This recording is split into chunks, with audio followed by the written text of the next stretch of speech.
আসসালামু আলাইকুম। দেনমোহরটা হচ্ছে যে একটা মেয়ের জন্য সবচেয়ে একটা বড় সম্পদ। আপনি বিবাহের সময় আপনাকে যোগ্যতা অনুসারে, আপনার সামর্থ্য অনুসারে দেনমোহরটা নির্ধারণ করতে হবে। আমরা অনেক সময় আবেগের বশবর্তী হয়ে যখন বিবাহ ঠিক হয়, আমরা উভয় পক্ষ বলি যে না, দেনমোহর ঠিক করতে হবে অত টাকা। এখন মেয়ের পক্ষ থেকে বলে বসে যে হ্যাঁ, দেনমোহর দিলে কি এগুলো কি ক্যাশ কি পেমেন্ট করতে হবে, না অসুবিধা নেই, দেনমোহরটা দিয়েই দেন।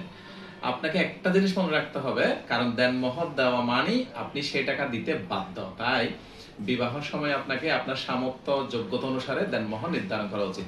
কারণ এক পর্যায়ে যখন আপনাদের মধ্যে বনিবনা হবে না, তখন আপনি মেয়ে পক্ষ থেকে তখন মামলা করবে। মামলার মধ্যে যেভাবেই হোক না কেন, এট এনি কস্ট আপনার উপর দেনমোহরটা বর্তাবে। এখন দেনমোহর দেওয়া ছাড়া আপনি এই মামলা থেকে মুক্তি পাবেন না। সেজন্য আপনার সামর্থ্য অনুসারে, যোগ্যতা অনুসারে আপনি দেনমোহর নির্ধারণ করবেন। ধন্যবাদ।